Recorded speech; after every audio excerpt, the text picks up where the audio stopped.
C'est une transaction que personne ne voulait croire. Un accord secret, conclu dans le silence des dunes maliennes, 50 millions de dollars en liquide, des tonnes d'armes et de munitions. Tout cela remis à un groupe classé parmi les plus dangereux d'Afrique. Et le plus fou, ce n'était pas un État faible ni une puissance isolée. Ce sont les Émirats arabes unis, l'un des pays les plus riches du monde, qui viennent, selon plusieurs sources, de payer une rançon historique au JNIM, la branche d'Al-Qaïda au Mali. 3 otages ont été libérés, mais ce paiement pourrait bien changer la guerre au Sahel pour toujours. Aujourd'hui, on revient sur l'une des affaires les plus explosives de l'année. Un deal secret, des millions de dollars et un pouvoir malien pris au piège d'un jeu géopolitique qui le dépasse.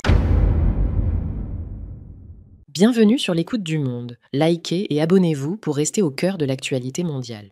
Tout commence par une révélation de plusieurs agences internationales. Les Émirats arabes unis auraient versé 50 millions de dollars et fourni des munitions à un groupe armé opérant au Mali, le JNIM, le groupe de soutien à l'islam et aux musulmans. En échange, 3 otages n'ont été libérés, 2 Émiratis et un Iranien, kidnappés le 23 septembre 2025 à une trentaine de kilomètres seulement de Bamako, la capitale malienne. Le JNIM, c'est aujourd'hui le groupe le plus puissant du Sahel. Une alliance de factions liée à Al-Qaïda, active du Mali jusqu'au Burkina Faso.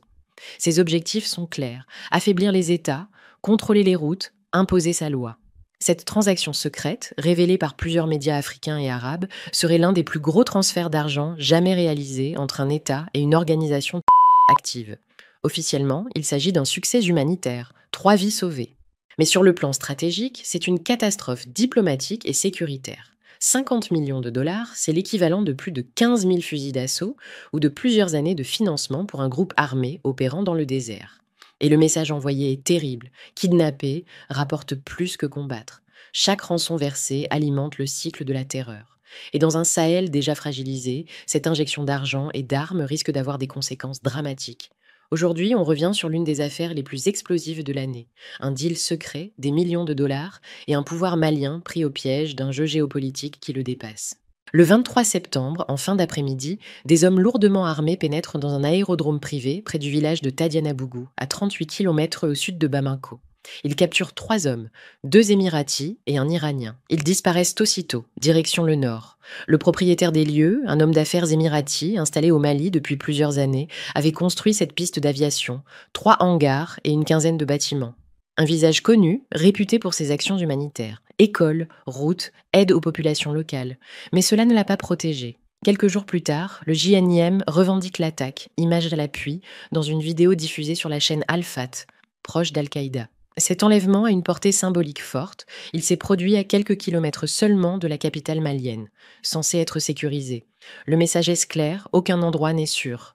En frappant si près du centre du pouvoir, le JNIM prouve qu'il garde l'initiative sur le terrain. Il impose une peur psychologique. Même à Bamako, le danger est présent. C'est un coup de communication autant qu'un acte militaire. Les négociations commencent presque immédiatement, dans le plus grand secret. Pendant plus d'1 mois, les tractations se multiplient entre intermédiaires tribaux, responsables émiratis et représentants du JNIM. Selon Jeune Afrique, les djihadistes exigent au départ 100 millions de dollars, ainsi que la libération de dizaines de combattants et la livraison de munitions. Les Émiratis, après des semaines de discussions, acceptent la moitié de la somme, soit 50 millions, en plus de 20 tonnes d'armes. L'échange a lieu à Gao, dans le nord du Mali, le 29 octobre 2025. Les otages sont remis aux autorités maliennes, puis transférés à Bamako dans un avion spécial. En parallèle, un convoi de pick-up transportant les munitions quitte discrètement la frontière tchadienne, escorté par des trafiquants toubous liés au réseau du Sahel. Officiellement, personne ne commente, ni les Émiratis, ni le gouvernement malien, mais ce silence en dit long. Car cet accord, s'il sauve des vies, affaiblit la souveraineté du Mali. Il montre que des puissances étrangères peuvent agir sur son sol, négocier avec ses ennemis et contourner ses institutions.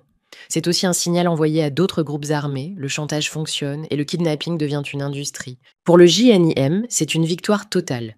Avec ces 50 millions de dollars, ils peuvent financer des opérations dans tout le Sahel, recruter des combattants, acheter des véhicules et surtout renforcer leur influence locale. Dans le même temps, la libération de dizaines de leurs prisonniers relance leur réseau logistique.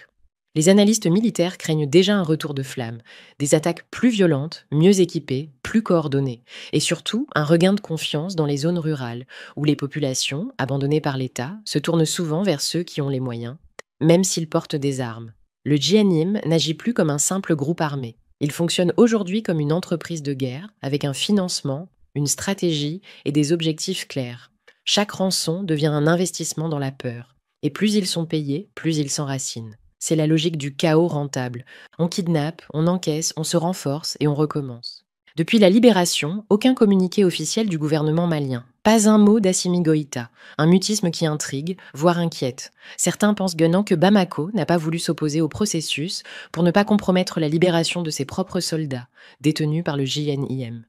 Mais cette passivité fragilise le pays. Elle laisse penser que le pouvoir malien n'a plus la maîtrise totale de son territoire, ni la capacité d'empêcher des puissances étrangères d'agir à sa place.